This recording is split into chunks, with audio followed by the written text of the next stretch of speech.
గద్దర్ 77వ జయంతి ఉత్సవాలు రవీంద్ర భారతిలో ఘనంగా జరుగుతున్నాయి. మనతో మాట్లాడడానికి పుష్ప గారు ఉన్నారు. ప్రస్తుతం మాతో మాట్లాడదాం. చెప్పండి, గద్దర్ గురించి చెప్పాలంటే ఏం చెప్తారు ఒక మాటలో? గద్దర్ అన్న గురించి చెప్పడానికి నా వయసు కానీ నా అనుభవం కానీ సరిపోదు. నాకంటే ముందు పుట్టిన మా నాన్న తరం నుంచి వచ్చినవాడు. ఆయన పాటలు వింటూ అమ్మ కడుపు నుంచి పుట్టిన వాళ్ళం మేము. ఆయన పాటతో పాటు పెరిగిన వాళ్ళం. గోషి గొంగడి నుంచి మొదలుకుంటే పల్లవిని ఎట్లా వాడాలో, చరణ్ ఎట్లా వాడాలో ఆయన నుంచి నేర్చుకున్న వాళ్ళం. ఆయన పాడిన పాటలు క్యాసెట్లు ఇండ్లల్లో ఉంటే అవి ఎప్పుడన్నా దొంగతనంగా వింటే మా నాన్నని అరెస్ట్ చేసిన రోజు నుంచి చూసిన వాళ్ళం మేము. అదే గద్దర్ అన్నని తనతో పాటు ఒక 18-22 ఏళ్ళు అనుకుంటా కలిసి ప్రయాణం చేసిన వాళ్ళం.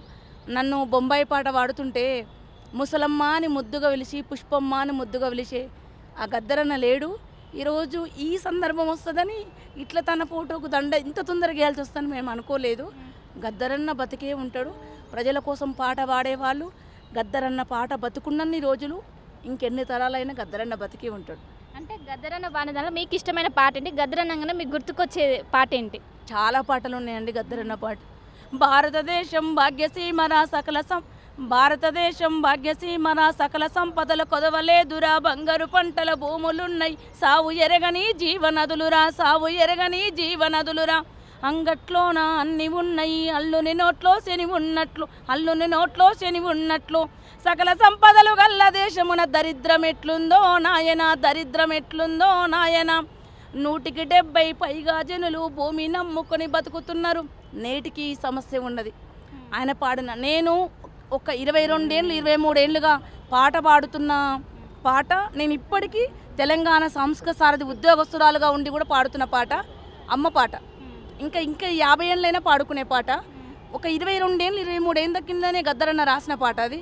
ఎన్ని జన్మలకైనా ఏ జన్మకైనా కన తల్లి చనుబాల రుణమెట్ల తీరు, కని పెంచిన తల్లి భ్రమలెట్ల తీరు, రారాజులకైనా రాక్షసులకైనా విషపు నాగులకైనా విష్ణువుకైనా తల్లి మురికిల పోసే మల్లె మొగ్గాలే, తల్లి లేని జన్మ ఏ జీవికుంది, అంగిలాగు తొడిగి చెంగున ఎగిరేసి నింగిలో బిడ్డను ముద్దాడుతావు, పసిగుడ్డు జరమొచ్చి పాలు వద్దంటే రంపంతో నీ గుండె కోసేసినట్లు, లోకాన్ని శోకంతో ముంచెత్తుతావు, దేవుణ్ణి రప్పించి మందులిప్పిస్తావు, నడక నేర్పినావు, నవ్వు నేర్పినావు, పాలు దాపినావు, పాట నేర్పినావు, మలములు ఉచ్చపసి మైల చేసినా, గిల్లిన కొరికిన జిజ్జు చేసినా, అమ్మని ఓపిక అంతు జిక్కాదే, కన్న తల్లి కడుపు లోతు తెలువాదే.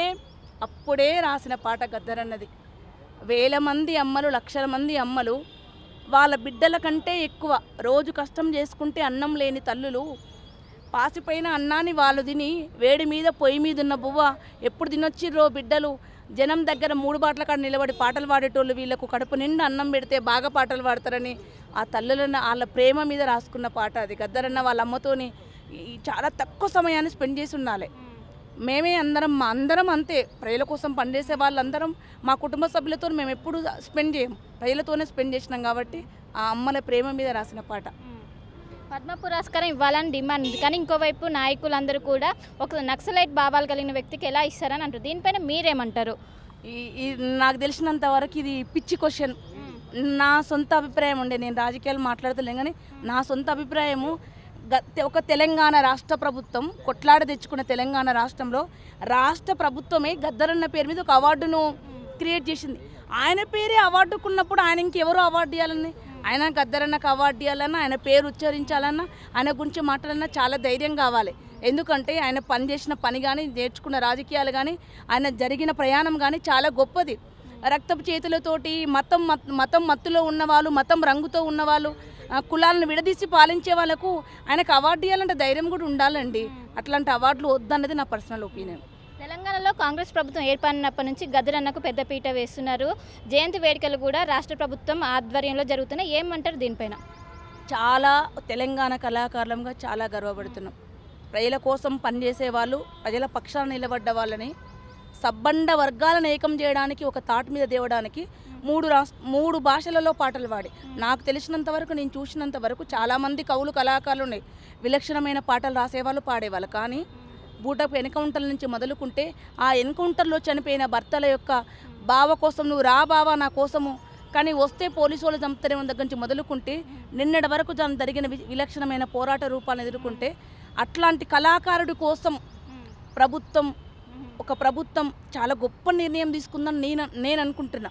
ఎందుకంటే మేము పాట పాడినంతసేపు అందరూ పొగుడుతారండి. మీ అందరూ తెలుసు, మీ జర్నలిస్టులైనా మమ్మల్ని అయినా బాగా మాట్లాడుతున్నారు, బాగా చెప్పిండ్రు అని అంటారు టీవీలో వాళ్ళనైనా. మమ్మల్ని కూడా అంతే, పాట పాడినంతసేపు బాగా పాడిందంటారు, దిగంగానే కరివేపాకులో మమ్మల్ని ఎవరు పట్టించుకోరు.